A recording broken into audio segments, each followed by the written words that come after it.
Our next selection technique on our journey here doesn't involve things like lassos or marquee tools or even selection by color.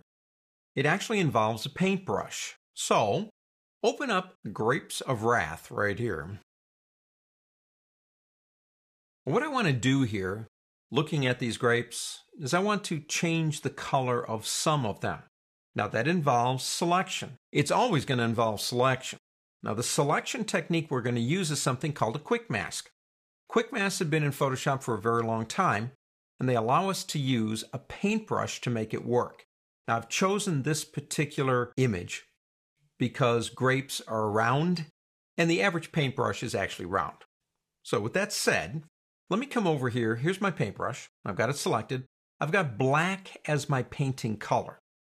If I come over here and begin painting on these, that's not really going to work because I'm actually painting on the actual image. So that's why I love undo. If we come back out over here and look at this button right there, that is the quick mask button. You can select the quick mask by either clicking that button or pressing the letter Q on your keyboard. But what I want you to see more is what's going on up here. I'm going to press the letter Q. It actually says quick mask. Now here's the difference. With my paintbrush loaded with black, I'm painting with black. But if I press the letter Q and go into quick mask and paint again, I'm painting with a color. Now the default color is red and it looks semi-transparent. But if I come back over and get out of quick mask, it becomes a selection. The selection is defined by how you use your paintbrush. I'm going to press Control D, which is deselect. I'm going to bring these up a little bit. I'm going to get this group of grapes, just this one group, looking a little bit different in terms of color. It makes sense to make them a little bit bigger like that. Let's pick up our paintbrush again. Now, a couple of things to remember. If I'm in quick mask, and let me go ahead and do that, and I paint with that color, it becomes a red, but it also becomes a selection. If I paint with white, and I'm going to use the letter X on my keyboard to reverse, it will, in a sense, remove the selection as if I was holding down the Alt key. And if I press Q again, as you can see, I have a selection that's split. The whole key to this is the paintbrush. Now let's do this. Let me press Control D. Let's go back into quick mask. I'm going to use the left and right bracket keys on my keyboard to make the brush bigger or smaller. What I want to do is get the edges of this group of grapes.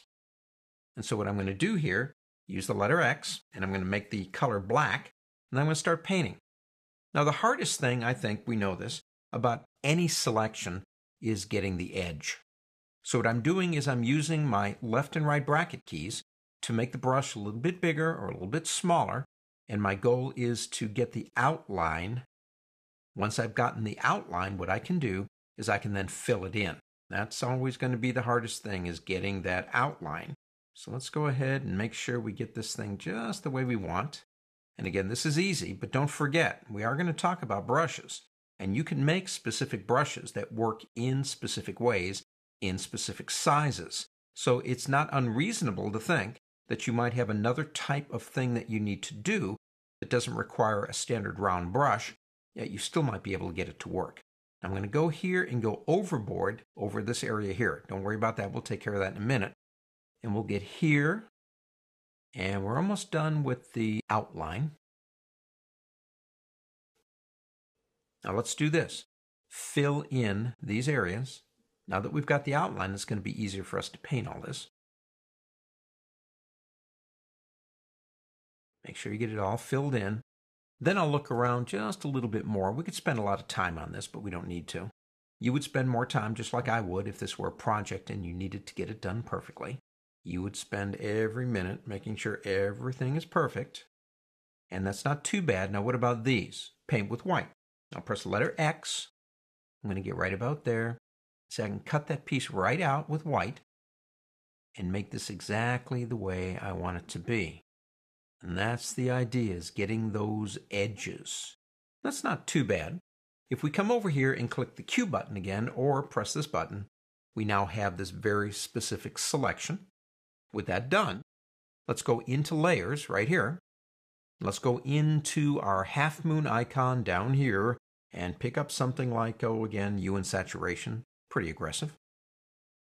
The mask is made based on the selection, and I can then come over here and change just that one group of grapes.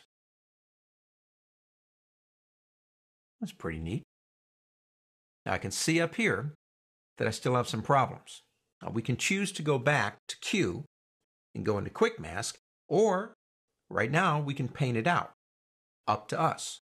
In my case, I think what I'm going to do is keep the mask selected here, pick up my paintbrush again.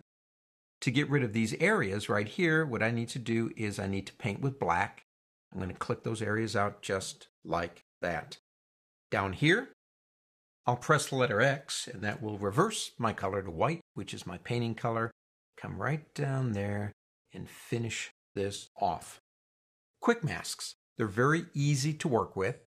A lot like an adjustment layer where you have a mask where you paint it, except you're painting directly on the image with a physical color. The color translates into a selection. On to the next.